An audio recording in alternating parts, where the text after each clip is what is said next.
Hello, hello, hello. Welcome to the very first ever Talk Back. We are talking through A Team episodes 1 through 3. I'm my good friend Sawyer and Teddy here. My good You're friends Sawyer and Teddy here. Oh yeah. only one of us is the friend. No, Yes. Yeah. time to figure that out. No, One of you is being voted off the please. island. Uh-oh. No, I don't Just wanna. vote. Just vote. Like I already So I love that audio. this is we're just talking about what's happened so far, kind of the podcast as a whole. I know both of you are listening to B Team. Oh yes. Yeah, I want to talk about that. How far are you, Teddy? Because I know you've been quite the busy boy. I've been so busy. Oh my god. It's been bad. I forgot what hold on. We have this nifty thing called Spotify that tells me what's the last episode I listened to. Nifty. Oh no, Teddy, I know you're caught up with B Team because you talked about Heliodora's Yeah. not actually Right, I want to related, talk but like about uncle that. showing up. So, Fun fact, this is actually the A Team talk back. So what do you think about A Team so far? Oh. okay, fine. I'm loving it. I'm loving all the character interactions, feeling the characters out, how they're gonna interact with each other. I can't wait to get our final, player in. If Sooner it'll than Hopefully. later. My Goodness God. Hopefully. gracious. like I know you've said this before. Hmm. We are all very busy in our own personal Yes. lives. Goodness Like- gracious. Everyone's got stuff going on because we're all just we're just college students. Yeah. College You know? kids, dude. Yeah. College kids. Like what are you gonna do? It's- But I made cereal in my mouth the other day and I was like, oh my god, I'm a college kid. Oh yeah. Yeah. yeah. Now I gotta just like, oh my gosh, I didn't have any time to myself today. Oh my gosh, I'm Yeah. a college kid. I'm a Goodness. college You know? kid. I keep looking at that one kid in the Discord. Shout out whoever you are. You're great. And he keeps posting all this cool cooking stuff. And Oh, I'm Jay. like, Dude, it looks so Jay, yummy. Jay. it looks so good. And I'm over Jay here is my sitting best friend. here eating cereal or like Yep. then drinking the milk. And Let's I'm not like, get Yeah. parasocial Oh. though. Let's not get No. parasocial no, with our I'm one just fan in jealous the of the Discord. food they're having, is what I'm gonna say. Oh, I always am. I'm like in the middle of my like natural disasters, geology class. I need to fill my science credit, and he's like posting those, and I'm like, oh, some people are living better, and that's all right. Or at least he's having good food. At least he's wherever- having good food. whatever wherever they are. I made a conscious choice going into having both A Team and B Team to do 2 ongoing campaigns. And there's a lot of reasons behind that, if I could talk about that for half a second. Go for Yeah. it. Just because I'm like, the 12 Mystic Seas is a world that's been being built by mainly me, but also a Yeah. lot of other people now at this point over a very long period of time now.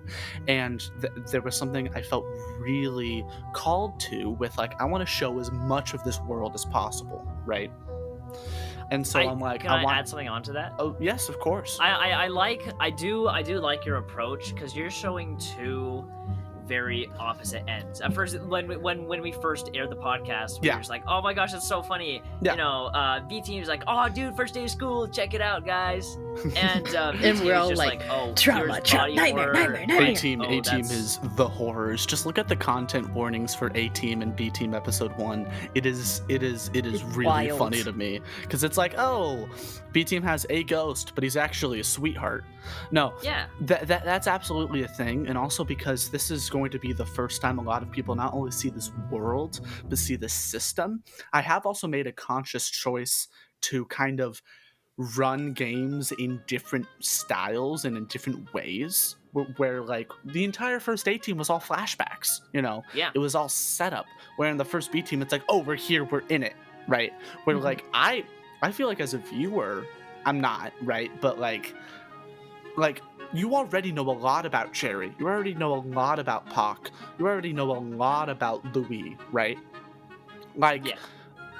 I don't know a lot about the B Team people still, and the way their stuff is coming out in conversation versus the way that in A Team it's like stuff is already established is something I've had a lot of fun with. And then having them be in the same world, having some slight having them be there at the same time. Things. You want That to talk one about kid, whatever his name was. I have no idea what you're talking about. You're the just wait biggest until liar B-Team episode in the 4 world. comes out. I know that there's gonna be a reference to them. I'm like, I knew it.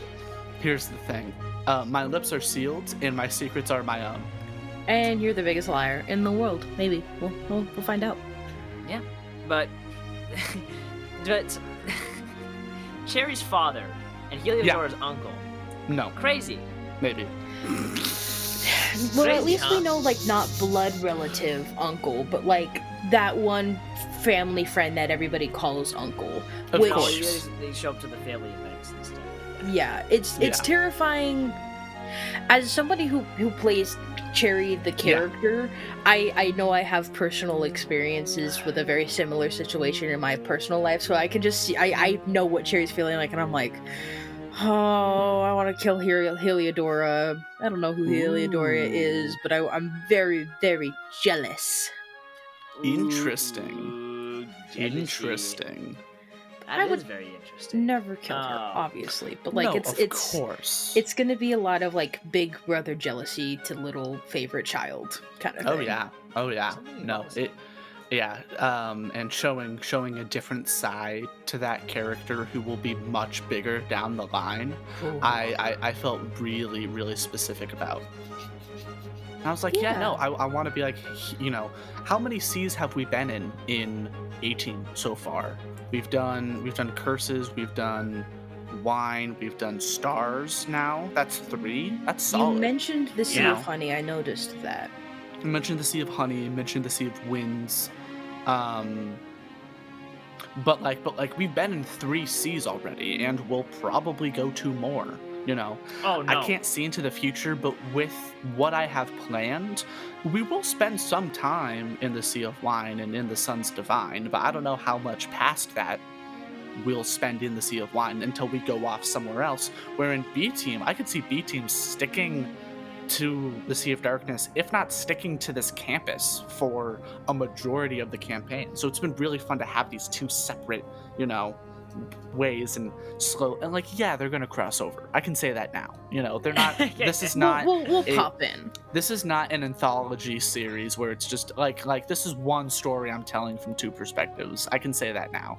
So But does that mean actions in one story is going to have effect on the other? well, I mean, what if I tell you they already have? What the fella? What the frick? I forget it's just audio and they can't see me mewing for the past 10 seconds. Every once in a while, after everything I've said, I've been like, mew, pose for the fans. Why are you guys talking about the Pokemon? Anyhow, anyhow. what have been your guys' experiences playing these characters in a much different format? Sawyer and Teddy, in my real life, you guys are my oldest players. Yes, we are. We're the In- OGs. In Nothing the, in the beats home us. game, you two I was there specifically. the first ever one. Teddy I've was been there. here since the beginning. Teddy was there for the first ever shuffle game about 3 years ago. Yeah, Yeah, that's wild. it's crazy, and I find that funny. Like how also in our own casual campaign, Teddy and my character are literally the bestest jeez. friends of all Of course. time. But it's so much. I like the difference a lot between this and a more casual experience because I'm getting to feel the character out in a more demonstrative, I guess you could say, way. Oh, yeah. That's the way that this system works, and it's a lot of fun. Still getting used to it. Yeah, I feel like I haven't quite found Cherry's place. I haven't gotten his character nailed down yet 100%, but That's okay. I mean, think it's been a lot of fun for me running the game to run a more serious game in a way. One thing I'm really excited to see is who's gonna die. What player characters are gonna die, if any? That is on the table. That is true. That is on the table. Because I don't expect Moon to go easy on these combat encounters. Nope. No. Exactly. I don't think so. But hey, we're super cool and powerful and magical, so... And one thing I'm also interested in seeing is how... Because I've been seeing this a lot as I've started to consume more media of these sort of entertainment more versions actual of plays. Yeah. I've noticed like how much the story changes on bad rolls. Yes. On bad rolls, bad like checks. Rolls. Oh, bad yeah. checks. 100%. And I'm really interested to see how that plays out because I don't think we've had too much of that in the main campaign. Not necessarily.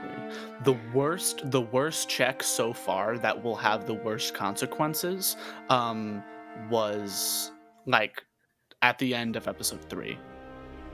The 3 and so we haven't even what's up? The 3 I drew. I know what that is. I know what that is. Anyhow, so consequences will happen, and I'm excited to hammer those down because I think that makes a good story.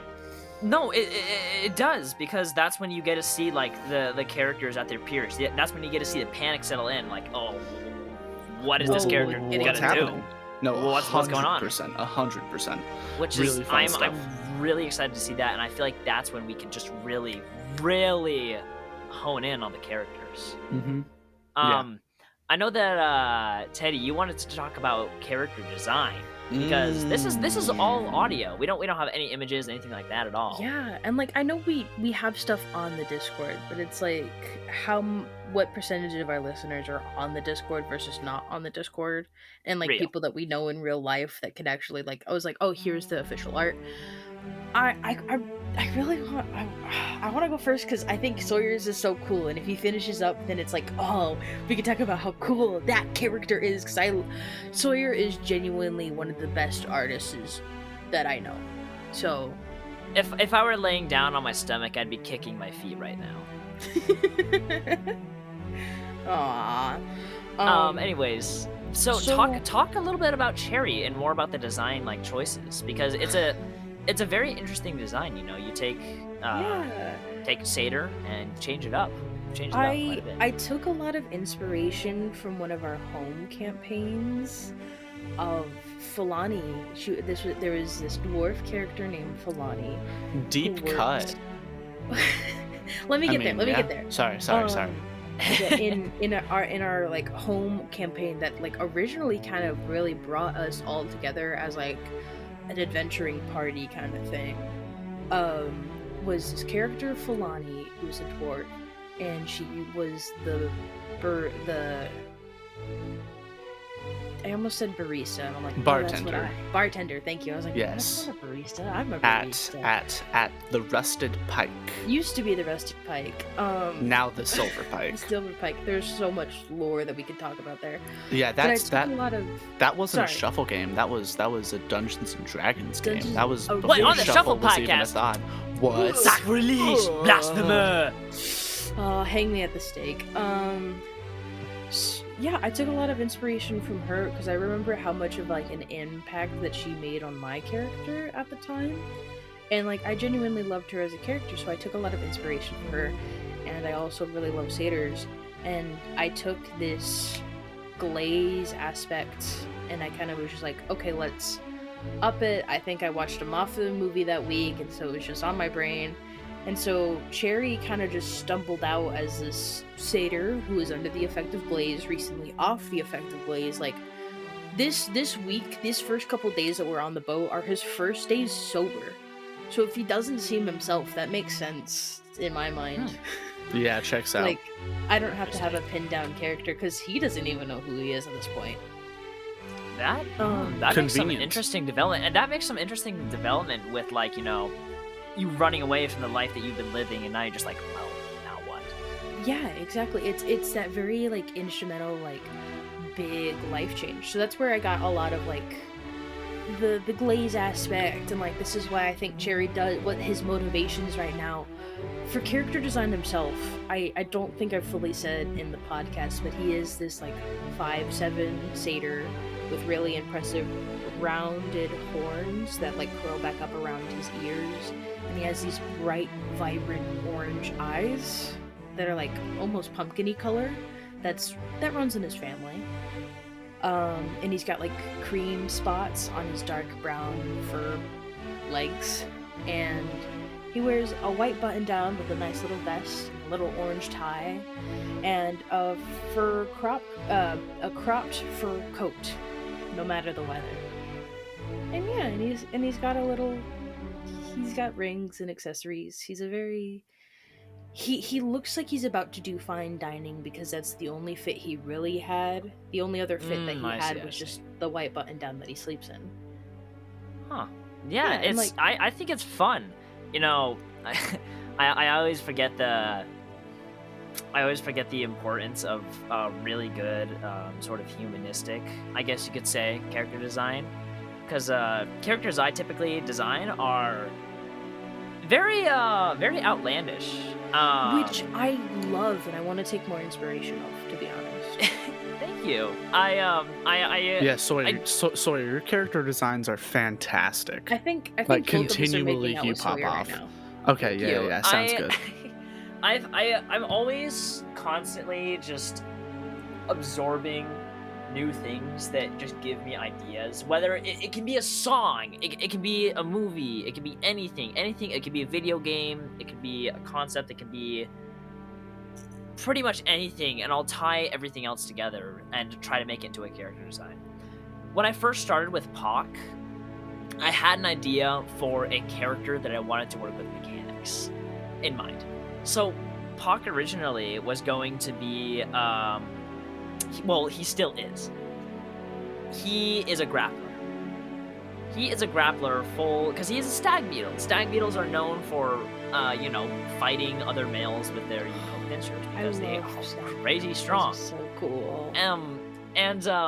I also, when I started researching more about stag beetles, I found out that they are literally so strong that if they use too much force on their jaws, they will break their own jaws. So I was like, oh, how do they prevent that? They literally have muscles and feelings and sensors on the inside of their jaw to tell them how hard they're pushing. So I was like, oh, so they use their sense of touch. What if we developed something to fight against that for this character? And that's where the metal skin came in, which is the curse that he has from the Armjai nightmares.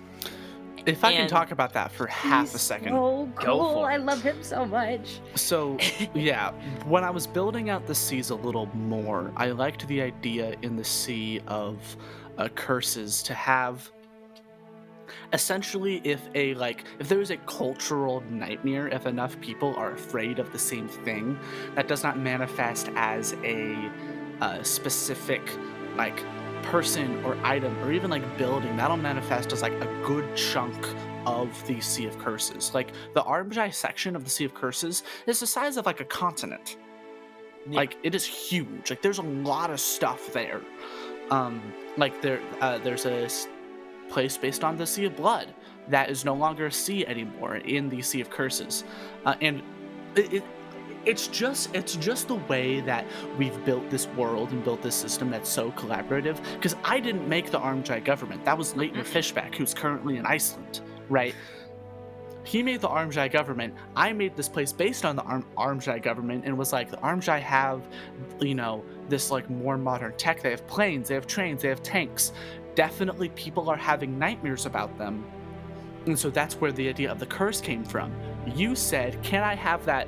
Can I, stat out that curse and make it a mechanical thing that I can take?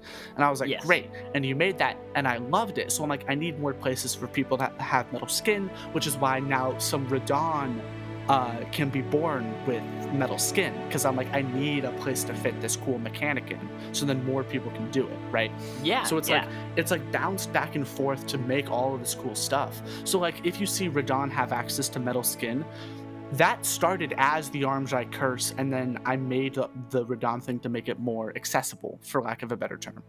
Yeah. It's yeah, thank you, thank you. It is. I saw that and I was just like, oh, I have such a fascination with fantasy design of armor, knights, and stuff like that. I love it so Yes. much. I Sexy, love it to sexy death. people. And so I developed that into, Puck, this hulking figure, absolutely hulking. And I was like, oh, how can I make this more intimidating? Let's give him like a mask. Inspiration behind that was a design from Dark Souls 3. The character's name was Gundyr, and he's like a guardian and he had probably one of my favorite like designs ever for like a set of armor. So that was sort of the inspiration, and I wanted to do more with this character. So I was like, oh, okay, well, what if to counteract, the heaviness and stuff like that of his metal skin, he uses gravity magic. And so I worked that in, and so now he uses gravity magic to grapple people and like suplex them and do fun stuff like that. So it's combining mechanical stuff with also flavoring things, which I think is really fun. And then there's a matter of how like his character design pertains to character level, like character and like how he behaves. Seeing a character like that, he's very soft spoken. He like, looks at himself as just like, oh, like I'm a freak, basically. And that's why I decided to like that's one of the reasons why I wanted to give him like, a wife, a partner. Because this person's like, no, you're not a freak. And they love each other very much. And so what Pog's main goal is to yes, stop the Armside curse, but also try to find a cure just so he can, feel the embrace of his loved one. And one of his coping mechanisms for like dealing with his metal skin is obviously like, as discussed in as like I mentioned in episode 3, he is a bull in a china shop. One way he tries to compensate for that is this is something that I brought about newly, is that he Real has quick, yes. Huh? Sorry, keep talking.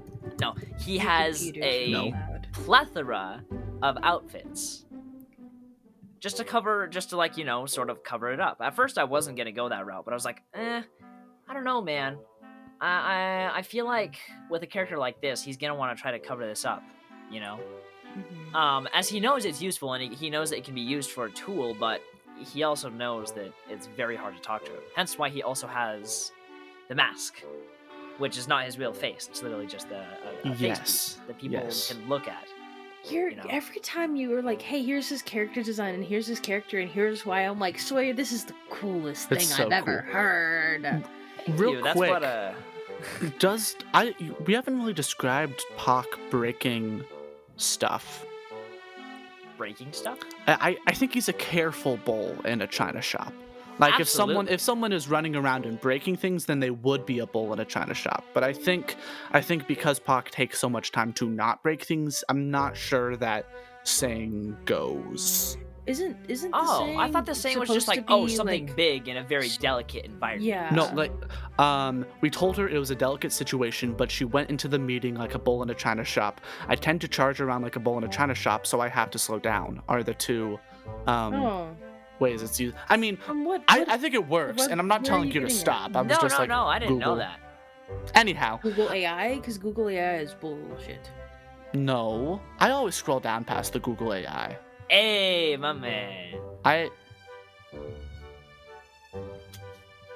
Anyhow. I heard your buttons. What do you mean? I was clicking back to this tab. Anyway. What were you saying, Teddy? Yes. Oh. I love all of your character designs. And I have noticed that you are more